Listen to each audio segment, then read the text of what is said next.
The actress of Uganda abamulabye mwaka akazannyo ako bali bakayita deception era kakwata wansi ne waggulu mu Uganda Antiria ninjogera anti bagamba bamanyi kati wanondiwa muteebe wanondiwa andabira kunamuli amubuuze wanondiwa tomuyisa mwempi. Ladies and gentlemen, I'm so excited. It's been years. Yeah, it's been years. Bakumbuza Irene ali wabanange milka banange gamba simanyi nange je mbadde ntambulira babadde bambuuza ebibuuzo anti Lilian ali kuki anti Lilian banange twakuma mulaba kumbaga ne tumulaba bichi anti Lilian yazaala anti Lilian bagamba banange leero mulina byonna ebibuuzo byo mbadde mbiddamu soko obuze kubalabi ba Spark TV abalabi bafa abalungi omanye naku zino nasoma kati luzungu Luganda ebintu bino bichu Irene wamanyirira navaawo. Okay. Now ask again. Please greet the people who are watching us on Spark Okay, TV. Ladies and gentlemen, my name is Pretty Katende, the actress. Kawamira wahaj omubwati. Respect. Okay. Ladies and gentlemen, I now branded into a producer. Wow. A director. Wow. Rakuba people like this one. You people. Yeah. I'm so excited to be on 21 Questions. Yes. It's been long, my sister. Pretty amanya matu Pretty Katende. Okay. Pretty Katende. Pretty Katende. Omwana wa Wolugave. Katende siri ya mwami. Tewafuna eri omwami. Nga ndyagaza ki mukwano. Kuraki tolina. Ya kusasula. Katende tebamu replacing. Webale kulya mbaga. Twali kwanjula. Mayi musale ebigambo. Mikate kwajirya. Pretty, otandika films? Natandika film in my form 5. Yeah, natandika in my form 5 myaka jadda. Kati wentandika mu form 5 nenzija katonda wansulira ku Luswata. Albert Luswata, my mentor. Katonda wa munsulira ku book ku Uganda Film and Television Institute. Bambi yagwa nawo bambi omukulu Mungu namujjulula naye nze ngamba alhamdulillah mukugwa ku Luswata najja nga ndeeta bulambalamba mpaka NTV Uganda.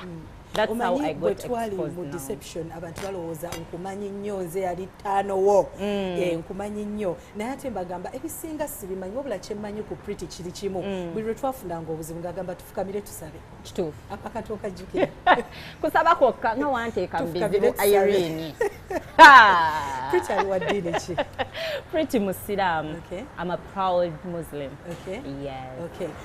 Ekyakye twagala omanya bwewatandika movies watandika na movie ki okusookera ddala? Allahu Akbar. Allah nye nanjijjukira oluwonko mu mukwano kasubirubya bansangana mu kiraasi yange omwana n'angamba wenkutunuulira oba oyo mwana ali wakafeero wenkutunuulira muganda wange alina firimu gyakola osobola ogituulamu bulungi nemugalayira bulijjo nnoonya tugende. That's how I ended up on screen.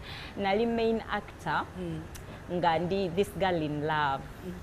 Nga banange love nina nyingi mbukati omusajja ne bamuwamba mbukati nenzija nga nkaaba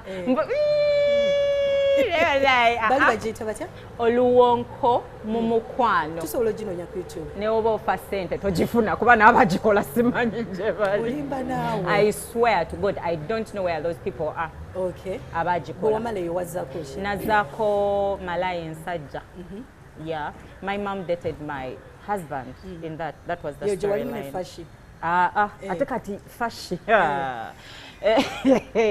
Oyo okuba naye nali nkolanga stunt. Stunt bategedde. So she got issues along the way. Kati nga nina omukoleranga stunt. Engeri gye mwali mufaanagana. Twali ku same size, same body, buli kimu kati kwe kumukoleranga stunt muyiye. Okay. Pretty Katende, awo walina emyaka emeka bwe watandikira? Nkulaba otandikiriza okumbala. Omwaka gwo sigumanyi nange. Kambuze nawe olinayo abantu abagamba nti nakulabanga mu deception nga tuli bato. Gwe n'oli deception.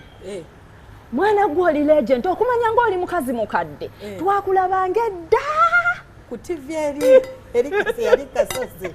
Okay. Ekyakye njagala omanya birungi ki by'ozze ofuna mu movies zino okuziremerako? first okuyingira film nali njagala obulungi bwe nafunamu fulfilling my desire ekyo kikulu nnyo kuba kisettinga mind straight n'omuntu okumanya ekyo ki kyali ekirala nfunyeemu okusoma Irene film zimpeeredde sijja balimba my education was film and theatre yes waliwo lwe wali ozanyako film ng'ogamba olina sister wo gw'oweerera yamala osoma omu yekka baali basatu baamala okusoma basatu ya there three baamala okusoma eyasembayo yafumbirwa n'ofumbirwa recent wemala form 6 munange n'afumbirwa bakuwa ente bampita kyoba omanyi omwana yankyawa nange simanyi yankyawa teyampita ku mukolo tujja gendayo omanyi gweoli muzanyi wa I'm glad you remember that ebyaddala bankyawakumanyiko walinanga omutima omulungi ogambye kazino bazinsasudde naye ate oli agenda kusommunange yankyawa Irene ebyaddala munaye omwana oyo yakera ku makya nga maze form 6 n'agenda n'abulawo ewaka n'agenda munaye yankyawa n'agenda tujja munoonya tumukuba emiggo oba gavumenti emuze tuddeyo mu bibuuzo byaffe ekirala kyenjagala okumanya Pretty bizibu ki byozosinkana mu movie industry njagala gwe ng'omuntu then tugende kuba movie industry byonna bina bingi biri wamenyako kimu bigi first and foremost film zaavuwaza otegeeza ki like you be broke and people can't notice that you're broke bagambe naye nga bakulaba ku screen noja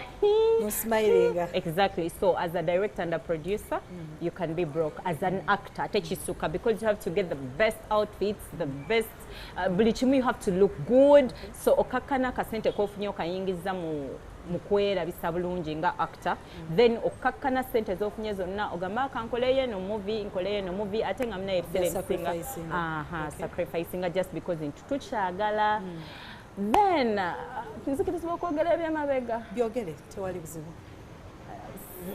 baali sijja gamba nali wabula edda waliwo be natandikiramu abantu abamu nga mulimu abalina emitima emiyaba emitima emiyaba ogimanyi nga bo buli we batunuulira omwana omuwala omuto omulungi ekibajjira mu maaso gaabwe kumukozesa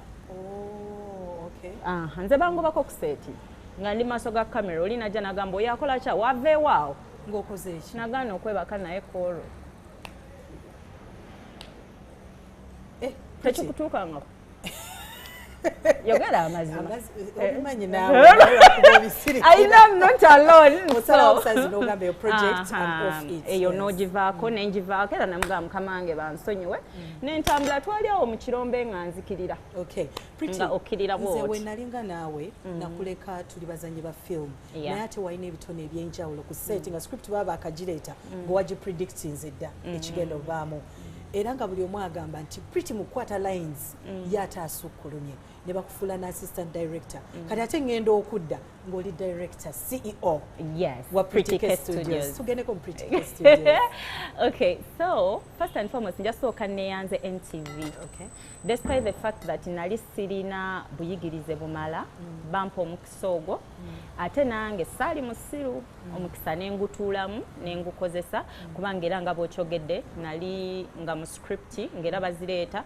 ng'omukulu George eyali director manyi omuganemu akanonga tetukalabye kanonga tekaliiwo era Monica tayogera bwati nga mpita second IE Pretty what do you think before they even made me the assistant director costuming I was good with continuity search kolanga nti ki naye nze nine nali nkyagala ate nekirala baali bansasula once you're paid to do a job do it to the fullest tofaayo balala biki byeboogera sofa sijja kwewaayiriza abantu be nali nkoleddeko ne bampa ssente nnyingi yali NTV wallahi yali NTV bo baali bansasula ssente nnyingi kubanga Irene jjukira baatwambazanga ne batusuza make-up ne tumusanga awo ekitali ate walala hasso ebeera hasso nti buli kimu ojja nakyo ku sets endala nga tobimanyi. Walina ekyejo gwe bakuleeta oli mu second year sikyo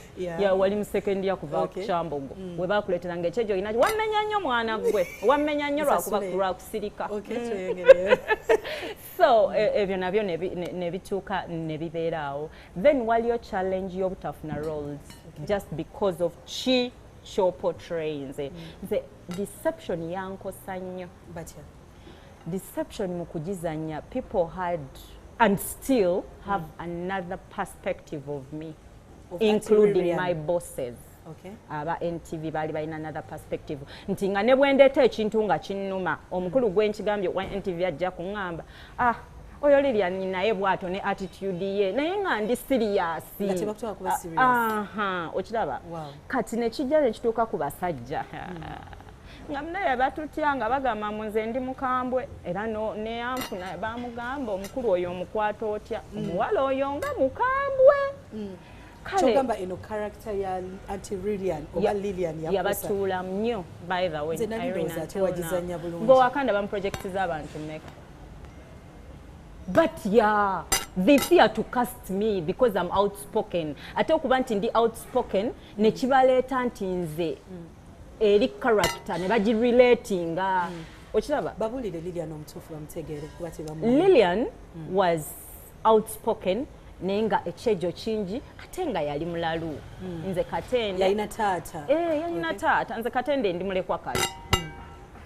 Taata teri apswi. Kati Katende ndi mulekwa. I love work. Nkulembeza nnyo omulimu gwange obulamu bwange bwonna.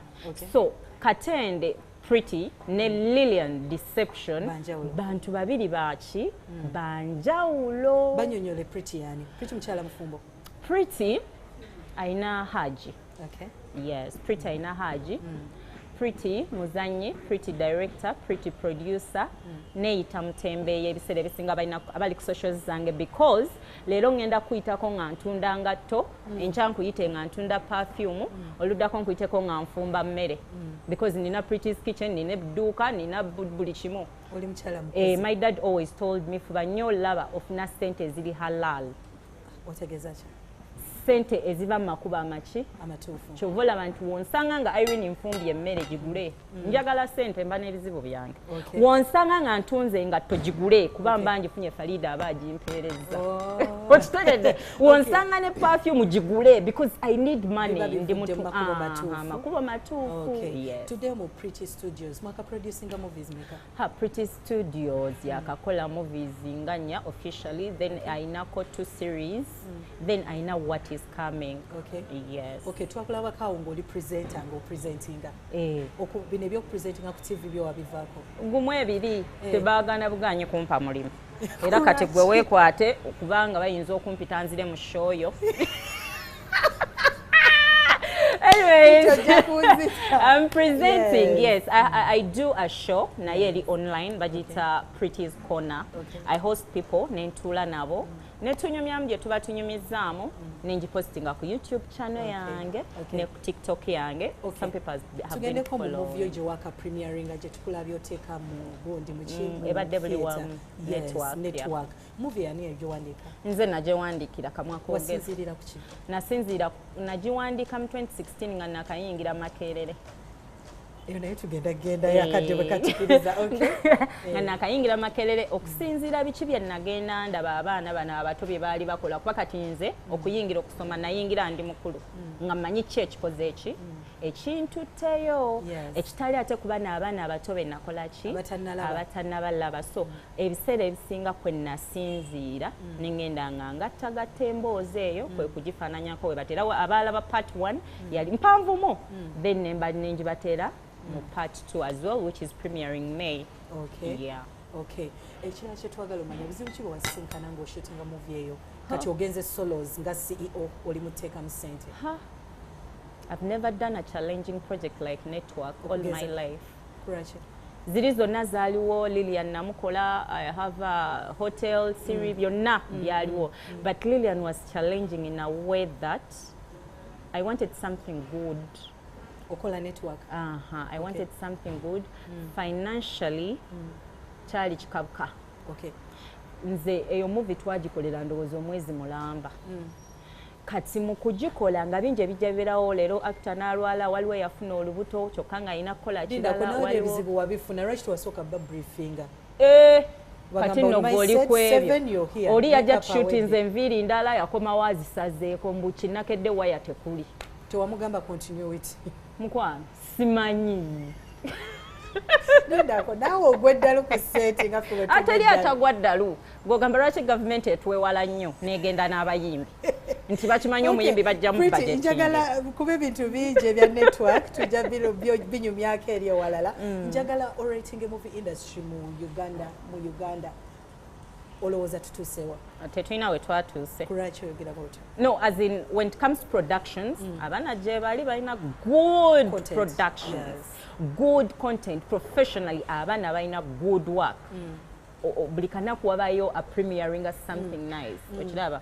naye when it comes to terms of support kibulamu ani gweoyagala supporting si gwenjagala gwe kati njagala nkuweyo muyimbi ki ojje weegendereza omuyimbi akola post olwaleero n'agamba show yange njitadde mu June by morning MTN emuyise Airtel emuyise oba gundi emuyise company zonna zimuyise zikoze pressa bali ku muyimbi naye omuzanyi wa firimu akole premiere oba akole screening babisobola kubanga mulimu kati abantu nzikirizibwa okwogera amanya waliwo omwami gwe mmanyi owa Icon Awards ye erinnya ndyerabidde yarabi namanya Hubbard that person can do a project already ayinako okiraba abamubackinga not because mbu baagala nnyo but because he akoze nabo okumala ebbanga ki eddene okiraba kati nga bo muntu waabwe era abeera nnyo mu organizations ojje weegenze projects zo zonna zibeera company zino zivuddeyo ne ziyamba abantu okukola movies olowooza babawa ssente zimala ekyo ekibuzo ombuuziza kizibumu kubanga I cannot know how these people are earning kubanga nze ng'omuntu nali ngenzeeko mu company nensaba sponsorship akabasa ne bakasuula mu kasero nga ntuusenga wali enda okuteeka omukulu nga akasudde mu kasero kati osanga bafuna ogiratinga watutuusewa bwe tubeera ku scale of 10%. Kati gwe nkulaba oyagala kunkubya miggo sigenda baratinga mutuule nammwe mulowooza mugambe banaye ffe tukola firimu tukoze tutya naye gojje weegendereza kati kankuwe sigenda ratinga naye tunuulira abaana ba firimu bameka nga tulina event yawo n'olaba nti ono avuga n'oli avuga n'oli avuga n'oli avuga bameka era oyagala kunkubya miggo omulungi ali ku Star TV oli ku 21 questions twogera ne Pretty Katende the actress CEO wa Pretty K Studios akade kaffe katuweddeyo akatalekeka okuva mu kampyo waganira ddala oyiga Oluganda yadde nange ngambye yiga akatale ki Ladies and gentlemen, Pretty K Studios is still on YouTube. Kubatayina walala weri. Pretty K Studios ekyali ku YouTube. I have network ngenda ku uploading the part you people didn't watch, part 1, because waliwo abantu banga ba diaspora. Ade banga pretty watumira ddala network. No, ngenda ja uploading mid-May oba end of May. Ngenda kubamba gamba mufollowing socials zange, TikTok Pretty Katende the actress, YouTube Pretty K Studios, Instagram wona Pretty Katende the actress okujako ki YouTube. Then part 2 ngenda ja uploading May oba ojiba screening ira. Tulindirire omuwulidde the host herself yeeyogeredde mwana mwala Pretty Katende abadde bambuuza ebibuuzo leero mubaleetedde era bibaddiddemu Aunty Lilian wano wetukomye nange muka